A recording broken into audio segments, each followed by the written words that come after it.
What the? Tarnation. A real strong breeze came through these parts and blew my hat right off my head. It's like Red Dead 2 where you constantly lose your hat. Okay. Ladies and gentlemen, welcome back to Ask the King for Thanksgiving 2018. Thanks so much to everyone so far for your contributions. Okay, really appreciate it. Everyone who did contribute. And in fact, our subs went up. I can actually up that. We're up to 530 subs, so thanks for that, everyone. Thanks, Straight Cash Homie, for the cheers and the top cheer of the day. Thank you, Rob Warren, for the top tip. I do appreciate that very much. Let's continue on with the show. Okay, everybody? First of all, before we resume with questions, I want to give shout-outs to the patrons. These are the people who qualified for a verbal thank you during my videos by pledging to my Patreon over the last 2 months. If you want information about my Patreon, about how to get your question answered on the next show, check it out over at patreon.com/darksightphil, okay? So special shout-out to the following people. Melodox, M, Peanut Brother, Villix, Abdulrahman Althani, Fallen 1570, Big Tone 995, Infinite 55, Casey Wood, Planet Jeff, Mateo Vaselio, Thomas McDonald, Sean Given, Last Rambo 341, QPZMWN, David Denmark, Relique, Nate Ribeling, Stormforce Gamer, Richie7, Byron Ripple, Jacob Hendricks, Show Krayos, Stephen Slater 007, Michael Danealt, Ghost, Hank Duma, and Mateo. Oh, I already did Mateo Vaselio. Well, he got a double shout out because I accidentally put his name down twice. All right. So thanks to everyone who does pledge to my Patreon. In particular, thanks to those people who earned that shout out. Very much appreciated, especially on this day of thanks. Thank you guys very much. Okay. All right. Moving forward, let's answer some more questions. The next question is from Jamal. He says, "Hey Phil, as you may remember, I'm a big fighting game fan, and one fighting game that I played a lot and was pretty good at was Street Fighter 4. I mained Ryu, and one of the biggest criticisms that I had when I played people online was my lack of pro-level combos. I mostly used basic combos that were easy to pull off and did decent damage. I focused more on using different techniques and strategies to beat my opponents. I always thought that learning the different strategies to beat certain people and characters was more important than learning a bunch of combos. This was due to the fact that the person would know a lot of technical combos in the game, but then it would be useless because they can't get to their opponent and have the opportunity to execute them. Knowing that you used to be a pro gamer, I wanted to ask you, what do you think is more important in terms of playing a fighting game, learning the combos or learning strategies? Thank you for answering my question, Phil, and have a happy Thanksgiving." So, what Jamal is discussing, or describing, excuse me, for those who are not savvy when it comes to competitive fighting games, there's different aspects to a competitive fighting game that if you're going to be a competitive player, you need to master or at least learn about. One would be matchup knowledge, fundamentals, and general understanding of the game engine. What that means is in any situation, knowing exactly what to expect. If you're going to face a certain character like Chun-Li in Street Fighter, gee, what are her strengths? What are her weaknesses? How are people going to use that character? Will it be more of an offensive rushdown style, or is she played more as a keep-away defensive style in this game? Does she have domination in the air? Does she have really good jumping moves, or is she based more on the ground?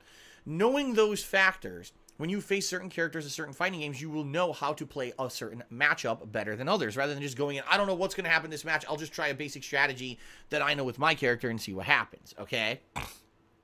The more you play and learn about a fighting game, the better you get at what's called fundamentals or matchup knowledge, and therefore you can win matches even not knowing top level combos or maybe top high damage output combos. You could still win, because if that person cannot defeat your fundamental strategy of how to keep them away or counter what they're doing, they can't win. It doesn't matter what they know. And I think that's the point that Jamal is making here is it doesn't matter if you know a 100-hit combo in a fighting game that can instantly kill the person. If you can't land one hit on that person, you can't win, right? On the flip side of that, if you're going to become competitive in a fighting game, you want to learn the optimal strategies and optimal damage output combos for whatever character or characters you're going to decide to play at a competitive level. So, for example, sure, if you're playing Street Fighter, a basic combo with Ryu is jump in and do an attack in the air, land and do a medium kick, and then throw a fireball. It's a 3-hit combo that's been present since Street Fighter 2, and it really hasn't changed. It's pretty much present in every major Street Fighter game ever. But you could just use that combo and say it's super easy to do. I'll just do it all the time. But what you're going to find is that, sadly, in competitive play, people who know better combos than you are going to get better advantage. Because let's say, oh, you got the opening, you do this much damage, right? Well, they get an opening and they do this much damage. It's not proportionate, and therefore, they're always going to have an advantage over you, okay?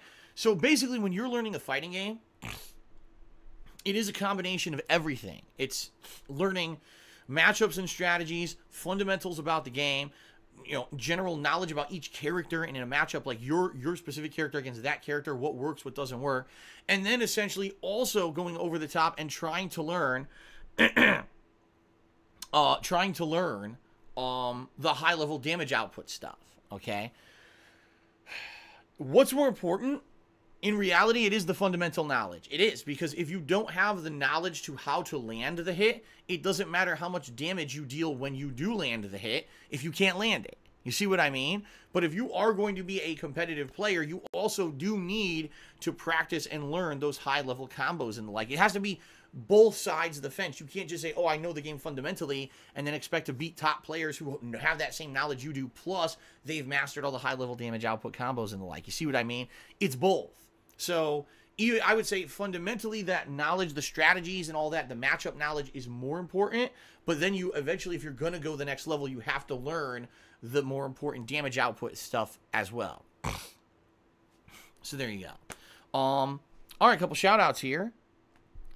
Shout out to Kate, who cheered and said, I can't decide which dessert to make, strawberry cheesecake or banana pudding.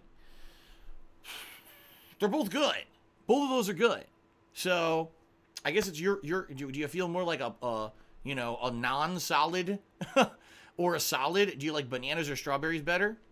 I don't know. Golden Colts did a 100-bit cheer. He says, happy Turkey Day. Make sure to put lots of salt on your turkey. And he did the salt pouring emote, or the salt pouring, is it an emote? Whatever it is, for Twitch. Very nice. Lollipop cheered, and now he's talking about illegal restreaming. I'm not going to address that. Sorry. We're not bringing up negative stuff on a Thanksgiving stream. We're not derailing stuff. Thank you to Insomniatic Meat for a 100-bit cheer. Appreciate that. And 2 Bar King also just did a 100-bit cheer. So thanks, everyone, for the contributions. All right, let's continue on to the next question, shall we? Okay. All right, so the next person actually asked 2 questions. BlackSpawn89 asks the following. Given this is your 10-year anniversary, I feel this question might be most appropriate as a way to reflect your decade-long run of content creating. Over the years, there have been countless memes made for you, some more offensive and personal than others. Some range from why am I toxic to thanks for the money dummies. I know a vast majority of the memes you either don't get or loathe, but what would you say all the memes you've heard, what's your favorite and least favorite and why?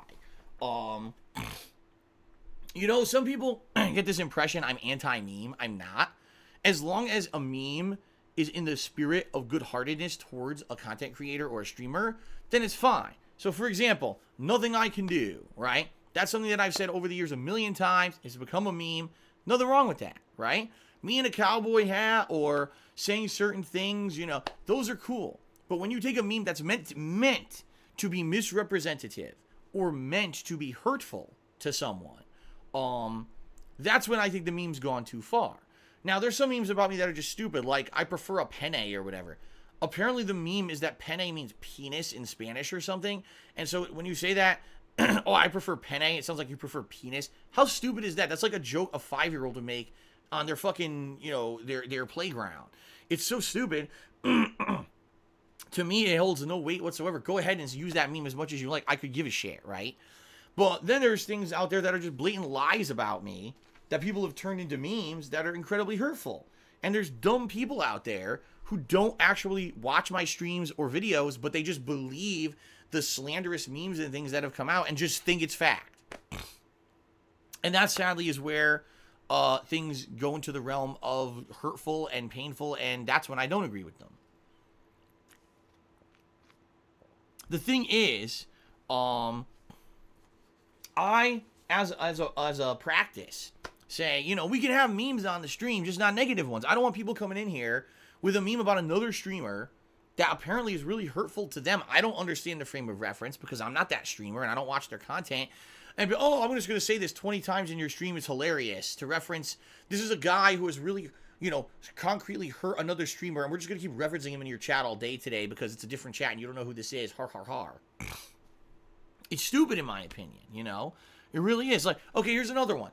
Dave. Someone just called me Dave. Said, what's poppin' Dave? I don't care about that. That's a silly meme. That's a silly thing where one time, and this was, I think, about a year ago, there was someone who came into a stream and cheered and called me Dave. Now, I don't know why they did. I don't know if they were just joking or it was a mistake. And I referenced it on the stream. It was funny. And since then, people jokingly call me Dave. There's nothing negative about that at all.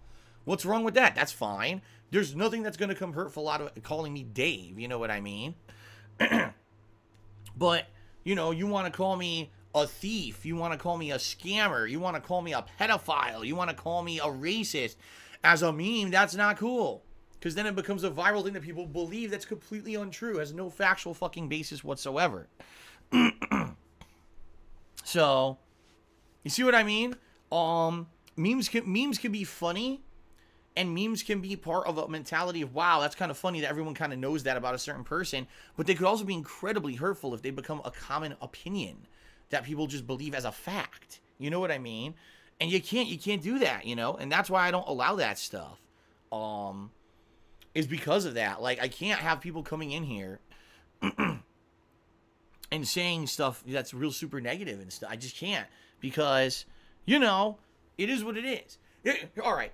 Ladies and gentlemen, the ultimate thing that I will never live down, and I know I will never, is my accident. It happened 2.5 years ago now, and still to this day it's brought up daily. It's never going to go away. You know what I mean? It was such an epic fail, right? That was the epic fail of my life, right?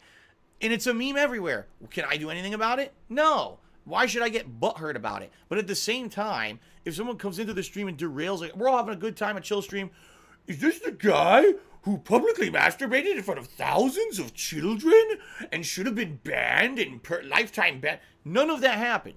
Like, literally nothing of what was said there happened. But that's become like there's a version of, okay, Phil had a silly, a very embarrassing moment happen on stream, but luckily nothing actually was seen. It was just his face. There was no sound at the time. You know, it was an embarrassing moment. Haha, make fun of him forever and rib him for it and move on, versus let's take that one moment and blow it into something that never happened. There wasn't thousands of people. There was actually less than 100 people on stream at the time. None of them were small children. There was no nudity, no audio, no, you know what I mean? Like, what are you talking about?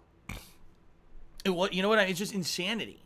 So that's what I mean. Like, that's when it gets to the realm of negative, painful stuff that you can't let happen. You know, that's just fucked up. So memeing is okay as long as it's not meant in a very, very mean-spirited, slanderous way. And that's when you kind of have to say, whoa, wait a minute. It's one thing for this to go viral and funny because it was something that happened, it's a common thing, or an embarrassing moment. It's another thing entirely if you're now making shit up. I mean, if 1/10 of the stuff that's been said about me over the years was true, I would not be here on Twitch. I wouldn't be on YouTube. I would have been permanently banned a million years ago. It's all fucking bullshit. But people still believe it. I can't believe that Twitch and YouTube still allow DSP on them with all the stuff that he's done. I didn't do any of it. You're just dumb. But again, they buy the memes. They believe them. Okay?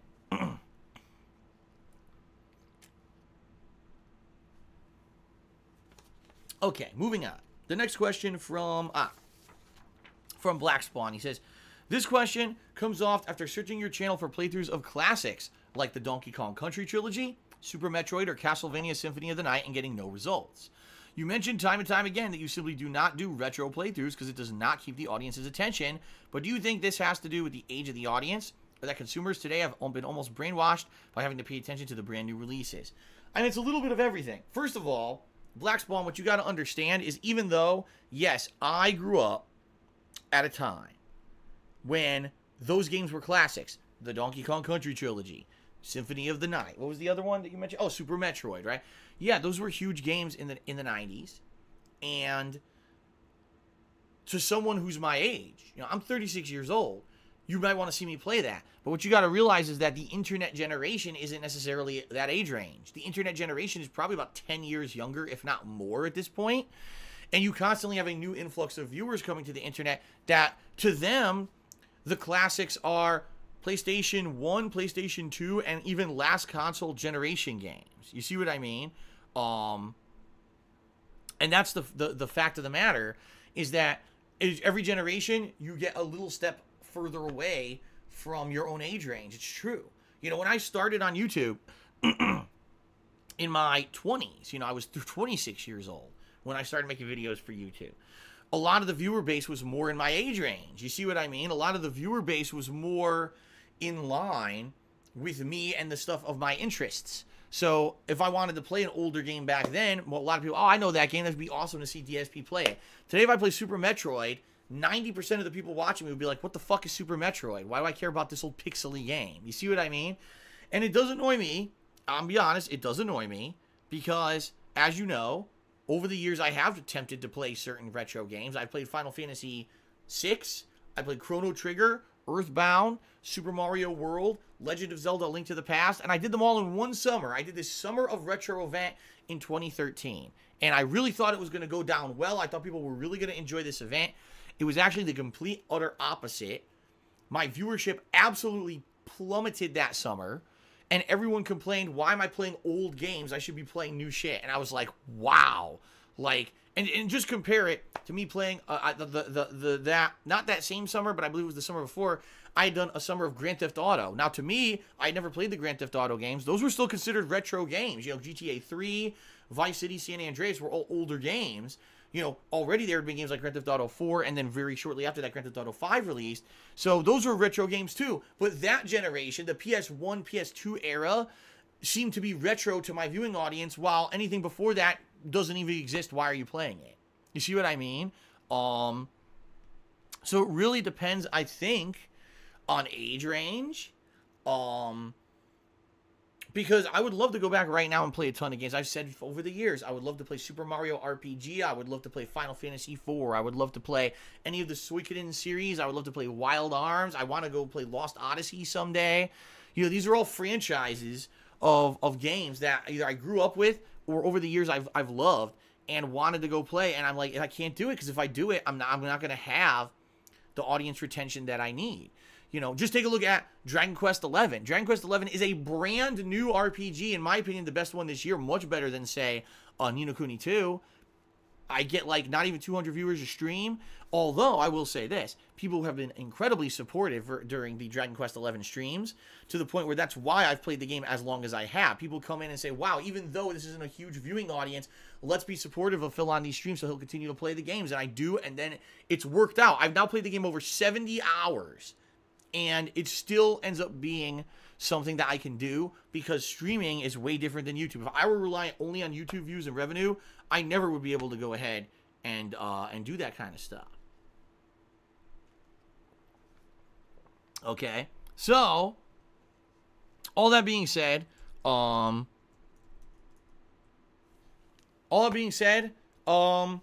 know, I realize that sadly my age range is different from my primary viewer base. It's not that I can't do retro stuff. It's that there really is no demand for it. If I do it, it's something I'm kind of doing for me and a very small niche group of my viewers. A perfect example here, I do Patron's Choice events all the time. All the time.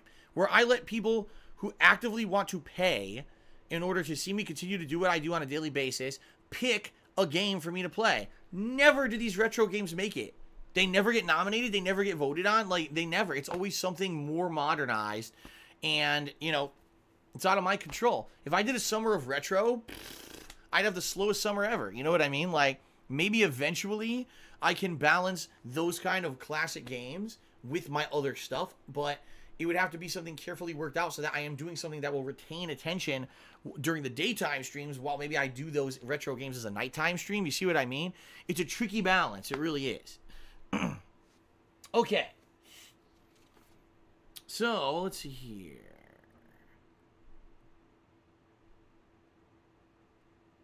Oh, okay. Next question. Sorry, I lost my track. I was trying to find where I was. Here it is. So, this next question is from the Spoony One. And the question is as follows. This question may have been asked before, but I would like to hear the Phil of today's answer. If you could tell old Phil from 2011 or 2012 before the big hate train started something, what would it be? Would you tell him to change his attitude or warn him of the copyright strikes in 2015? I'm just curious to know. Thanks for the decade of good laughs and making bad days good. As they say, ladies and gentlemen, hindsight is 2020. And now in 2018, looking back 7 or 6 years ago even and saying, wow, look at what happened, okay? What I could say is, ow, that was my neck cracking. Oof. There are definitely a few things that if I could go to past Phil to tell him, I would. Number one, get streaming earlier.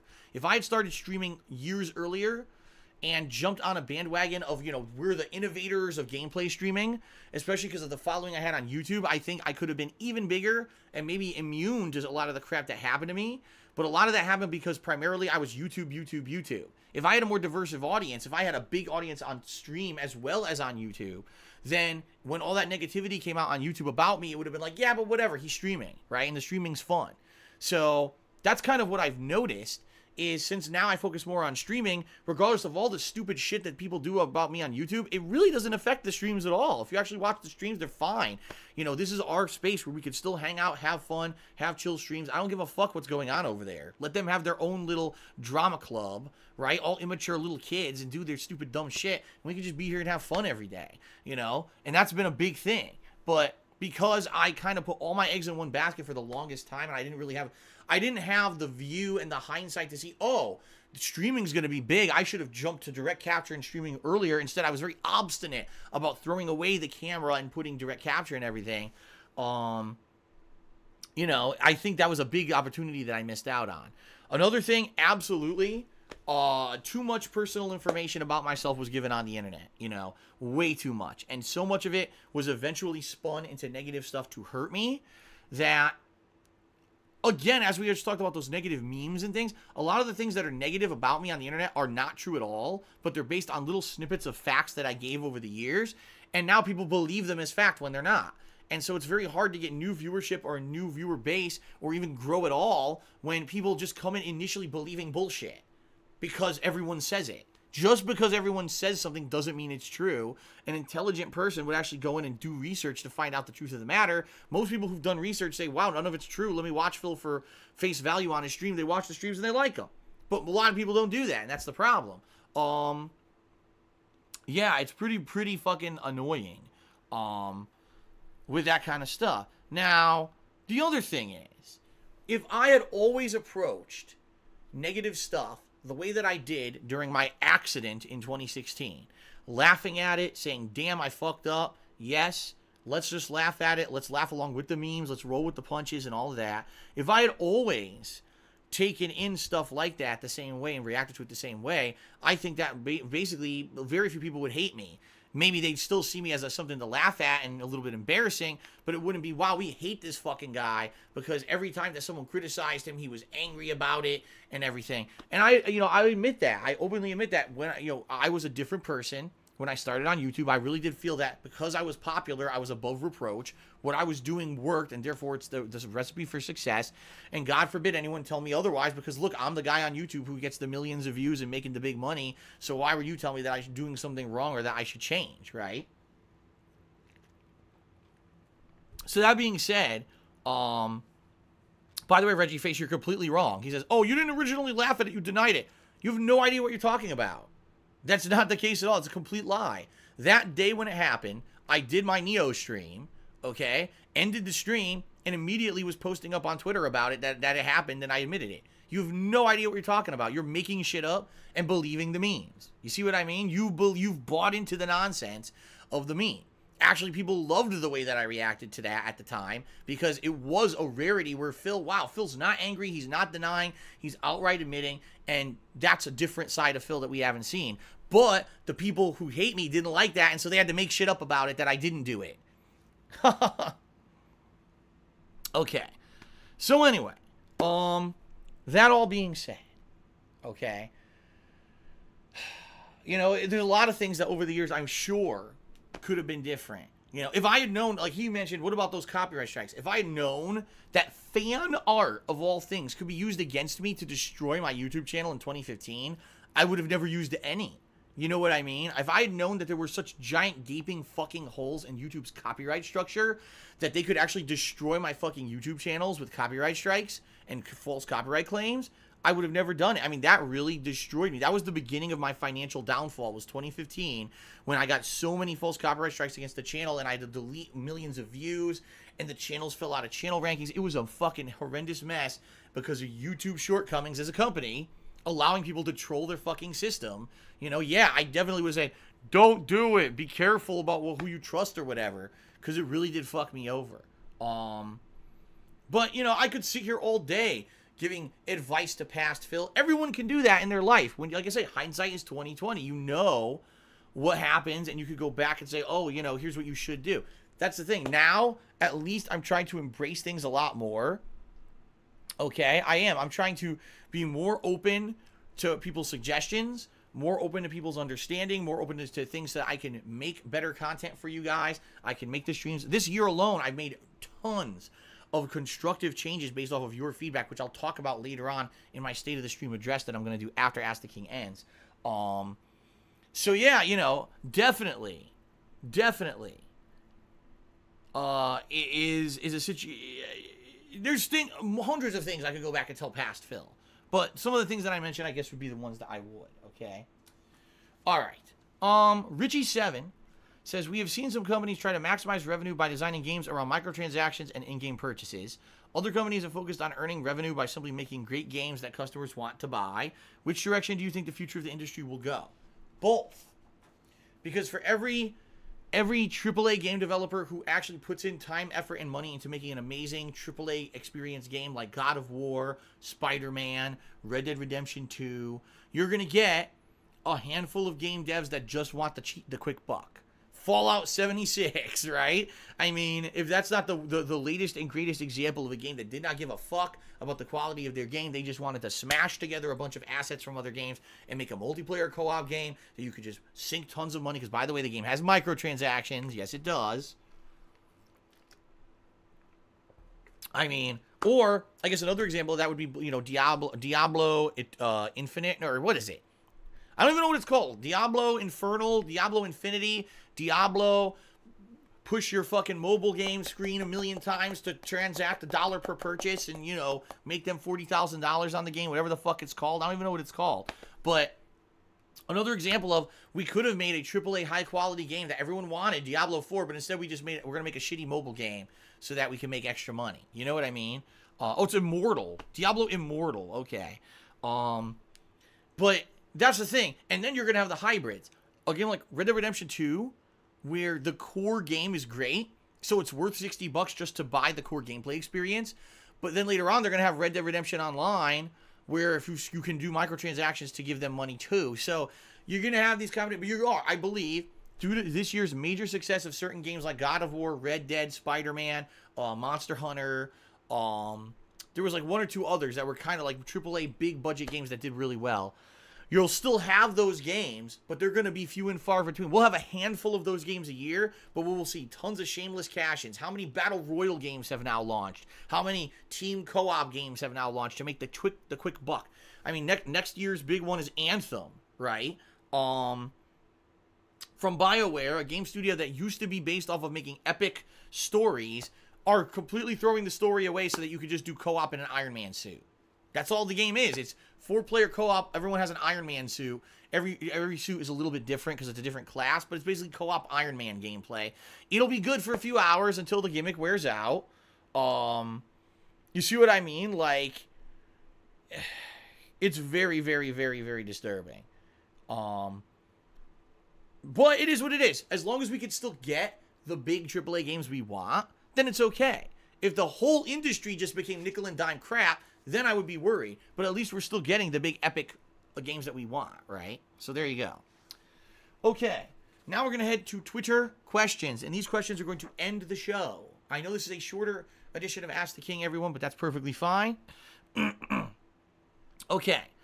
First question is from Tentacle Giant. And they ask, I know you love Final Fantasy IV, and it's actually my favorite Final Fantasy game. I wonder who's your favorite character from that game? That is a tough question. because there's a lot of fun characters in that game. For comedy relief purposes, characters like Sid and Edge are quite funny, but are also pretty viable combat characters. You've got the main character, Cecil, who, unlike many other RPGs, goes through an entire story of character development and redemption throughout the entire game. He starts off the game as a soldier. Wow. Excuse me. Literally that bird came out of nowhere. Didn't even feel it coming up. Holy shit. Whew. Let's try that again. Cecil starts off as the captain of the guards of Baron, a kingdom that always he had believed in the leadership of, and basically just kind of unquestionably listened to the king and whoever basically wanted him to do stuff. But then starts to question the leadership of his kingdom when he's beating up innocent people to steal crystals and stuff from them. Over the course of the first several hours of the game, he maybe realizes that maybe, just maybe, my king is not always in the right, even though I always thought he was. Maybe I should start questioning authority. Over the course of this game, decides to go against the people who he had always been for, gets betrayed by them, becomes a total turn of character, and now becomes a person who thinks independently for himself, and now, for the rest of the game, wants to redeem himself for the horrendous actions that he's done in his past, okay? Another cool character in that game is Kane. I actually think Kane, the Dragoon, is one of the best characters in the game, because here's a guy who always basically was kind of a loyal companion, and another guy always did what was right, but it shows a human aspect of how even if, you know, you're in the best of people and you're in a good position, you can become jealous of someone. And in the storyline of Final Fantasy IV, even though it's never outright explained, Kane basically becomes incredibly jealous of Cecil for becoming the head guard, the head guy the king always goes to. Then Cecil gets this, you know, gorgeous mage girlfriend, and basically Kane is like insanely jealous of Cecil and becomes turned to the dark side, much like, you know, yeah, Star Wars cliche, but basically gets turned to work for evil forces to try to work against Cecil because Cecil has everything that Kane wants. And they use that desire and that jealousy to twist him internally into a bad person. And then, of course, later on in the game, there's redemption again. Just like there's redemption for Cecil, Kane gets his redemption by the end of the game, too. Which is really cool. So, in that regard, the game actually has one of the most complex plot lines of any RPG I've ever played. And that's one of the reasons why I love the game so much. And I want to play it someday. I've never played it. I would love to just show you guys how cool the complex the plot lines are in that game and everything. There's incredible amounts of self-sacrifice and stuff in that game. It's just really neat. So, great game. And I would probably say Cecil and Kane. Although I do, like I said, there's other characters. The Palom and Porum, the Mage Twins, Sid, Edge. They're great for comic relief. You got really epic twists and turns near the end of the game that are really cool. But that's what I think about that, okay? By the way, shout out to Die James, who just gifted a sub to Amazing Centaur. So congrats to Amazing Centaur, and thank you, Die James, for the support. Okay, next question is from Tynel. He asks, what year would you say would be their best year of your life, and what about the worst? Man. You know, when you say best year of life and worst year of life, it's not necessarily... First of all, when you say year, do you mean year to year, like January to December? Or do you mean a year's worth of time? And you see, that's rough to say. And also, are you talking about personal life, business life? Because basically, if you're talking business life, right? The best year of my life was, I would say, probably the time when I got laid off from my job in 2010 through late 2011. Because, man, when I got laid off and I decided to make YouTube my primary focus, I rode this giant wave of positivity. Everyone loved me. I was one of the top gamers on YouTube, definitely the top variety gamer on YouTube at the time. I could do no wrong. I could play any game and bring in, you know, so many views and so much attention on any little game that I played would get tons of positivity and popularity surrounding it. I was making so much money at that time that I was able to go and do things like go to multiple conventions and the like. I was able to fund things like Project 7 and the like, that I'd never be able to do anything like that in the modern day. It was just a different time for me. You know what I mean? If you're actually talking quality of content, I honestly think this year was one of, if not my best years, because I turned things around. I basically went from kind of like streams that were more focused on just bringing in attention and money to, let's just do a chill stream. Let's just do a stream where we don't want any drama. It's about us relaxing. And I think this year I honed my craft when it came to my streams. I really feel that the streams now have become a more organic thing. People come in, no matter what game I'm playing, they come in to hang out with me. They're going to have a fun time. Yes, there'll be people who come in for certain genres of game, but I could play a game at night that has 100 viewers and we still have a ridiculous amount of fun as compared to a game that I'm getting 1,000 viewers because it's rage-inducing or whatever. It's still just as fun. And people come out and support me no matter what. You know what I mean? That's what I really love about being a streamer now. And I every day I come to stream, I have fun with it. You know, it's not. There was a time when I was like, man, I gotta go to fucking stream again. I gotta go make videos again. I don't feel that way. I'm like, man, yes, I get to go relax and have fun on a stream. It's gonna be a great experience and everything. It's different. It really is very different. So I think this year actually made me love what I do more than in a long ass time. You know what I mean?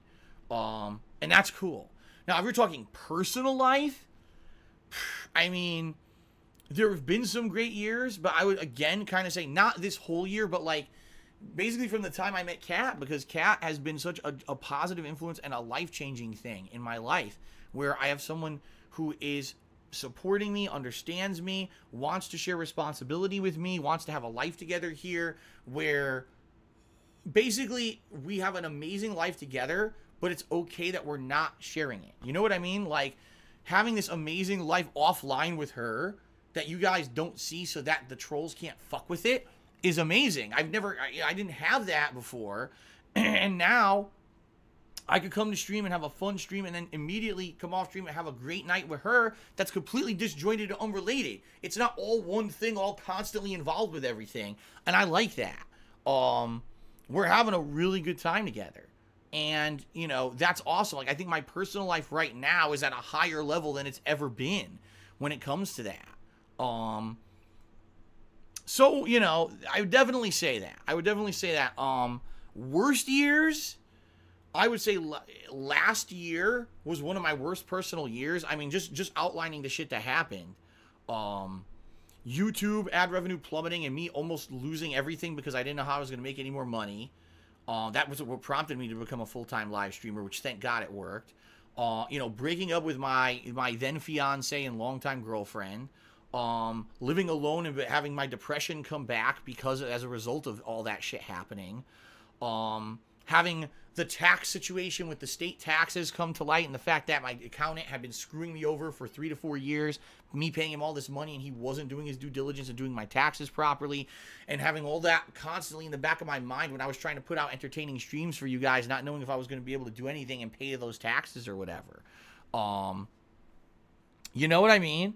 Not good. Terrible feeling, and it was just not a good time. So I would say last year was probably my worst year in that regard.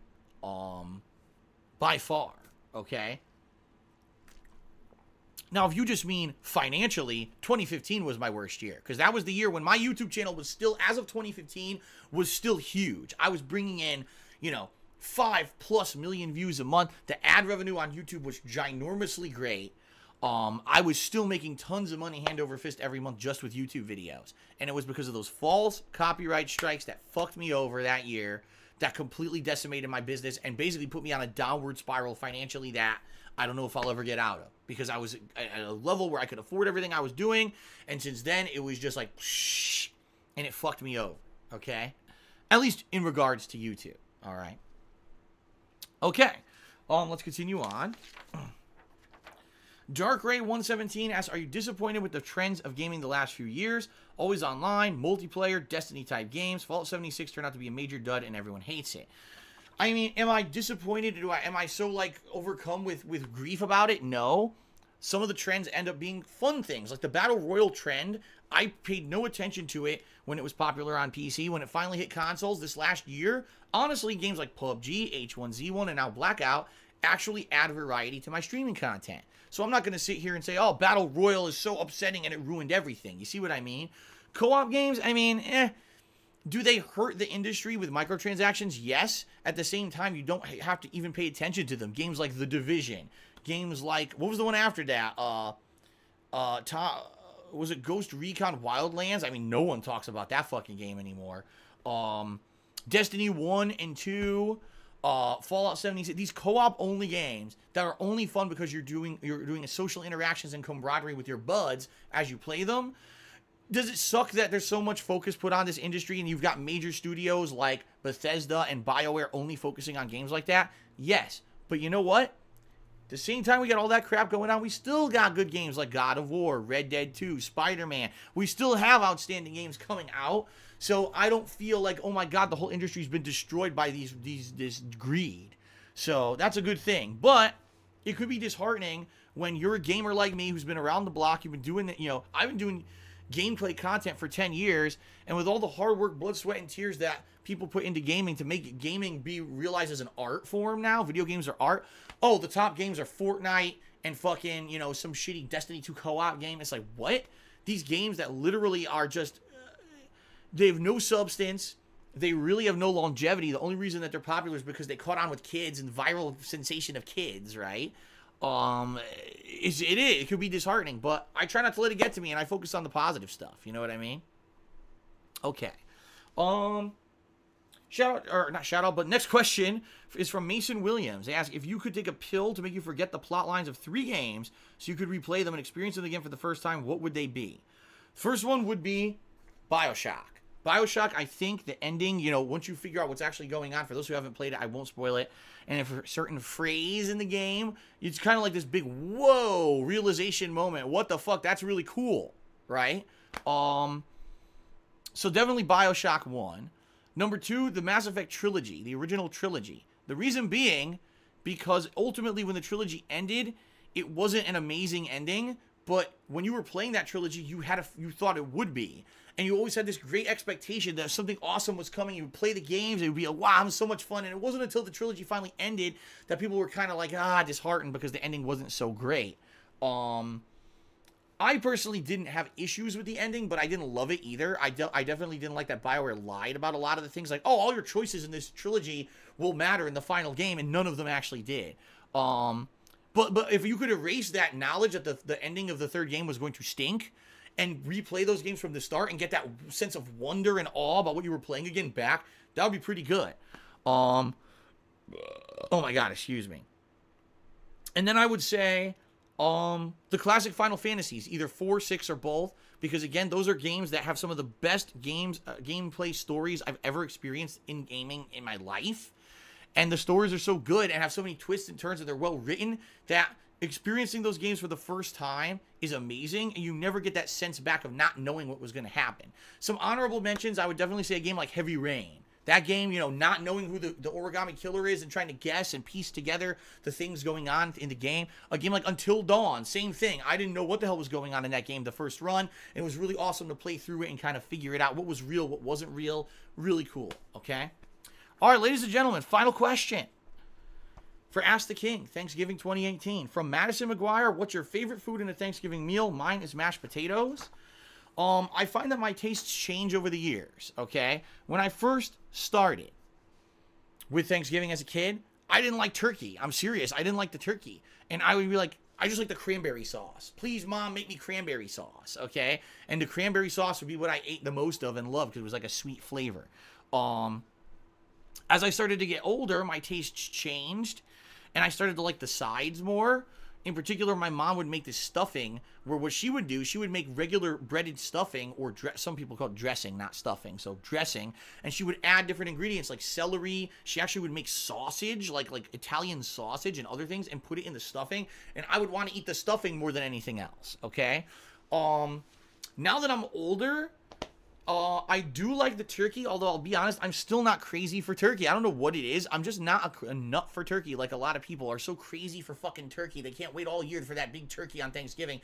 That's not me. Like, I've never been like that. So for me, it's more about everything as a complete meal. Give me 2 or 3 decent sides that I can eat a little bit of and then combine that with the turkey to make a big filling meal, that's what I'm looking for. I'm not looking for, oh, there's just one thing that I want a lot of. I more like to focus in on variety. So we'll see this year, because this year I'm doing something completely different for Thanksgiving. Basically, I'm doing something that all I need to do is warm the food. So we'll see how that goes. Okay. A couple quick shout outs. Let's see here. I believe there was one down here.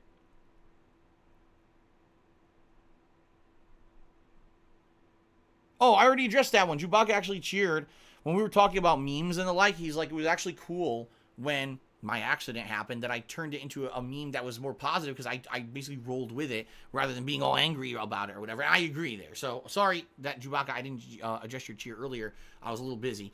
And Spawn Killer just hit me $3. Says, Phil, do you still go to GameStop to get games? Or all digital? Do you know the GameStop is starting to become a hot topic? They have more shirts and toys than games. I remember when it was all games. How sad. Yeah, no, actually, I talked about this earlier this year. I no longer go to GameStop at all. And this is, I'm someone who, when I started this thing 10 years ago, I was Mr. GameStop. Every game I reserved at GameStop. On release day, I went there, picked up my game at GameStop, played it within a few weeks or even days, returned it to GameStop for a big trading credit to get the next game. That's how I was. That was my thing. Then when I moved out here to Washington State 4 years ago, two things happened. Number one, it got harder for me to just get to GameStop because the GameStop out here was much further away. And also, I didn't have access to my car every single day. So it was very hard for me to get to GameStop to physically pick up all these games.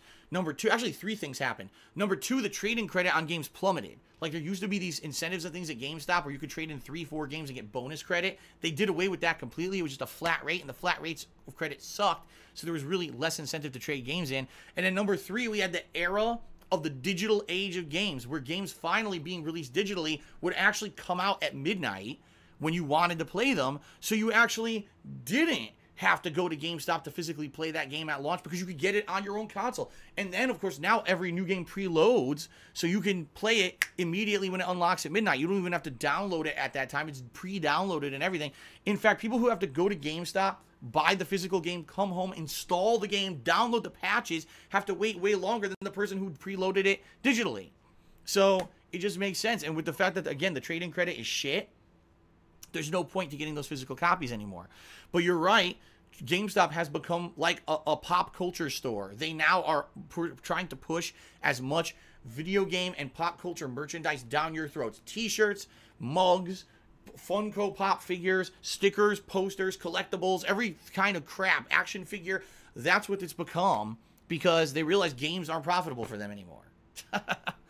Okay. Derek cheered. He says, do you happen to answer my 2 questions that I posted on the forums? I know I answered your one question about WWE, Derek. So if you missed that answer, check out the show on demand later on. And Lunatic Fringe tipped me $5. Thank you very much, Lunatic Fringe. He says, no, the show's already over. Dang. Oh, well, happy Thanksgiving. Enjoy, eat a ton, stay forever positive. By the way, ham all the way. Yeah, you know, I've actually heard this in recent years. People are now leaning more towards ham than turkey. That people are now liking ham more for the holidays than turkey. It always used to be turkey at Thanksgiving, turkey at Christmas. Now I'm hearing more ham, which, honestly, I like ham better. It's not as good for you. Yeah, ham actually is a little bit less healthy, more fatty and more salty, but ham, in my opinion, has a better flavor than turkey. A lot of people would disagree with me. They'll come in here and start beating me up and saying shit because I'm talking bad about turkey on Thanksgiving. That's just my honest opinion, okay? So, ladies and gentlemen, that's going to be it for Ask the King Thanksgiving 2018. I want to say thank you very much to everyone who, number one, was here live or who watched this on demand on YouTube. I appreciate that. Thanks to everyone who contributed, especially the Straight Cash Homie top cheer, as well as Rob Warren with the top tip, but everyone who cheered and tipped and subbed today. Very much appreciated during the show. Thanks for your support. That's it, guys, for Ask the King. Thanks very much. The next episode will be in 2 months, around the end of January. I think it's January 24th. You can go to the kingofhate.com forums right now to start posting up your questions. Or if you want a guarantee of your question to be answered, you can pledge to my Patreon. Check out all the details right there. Patreon.com/DarkSidePhil. Happy Thanksgiving to everyone in the United States who's celebrating today. If not, hope you have a good day regardless. You know, I'll be back to full-time gameplay streaming starting tomorrow. See you then. If that not, thanks everyone. Enjoy your turkey. Happy Turkey Day. Peace out. Later.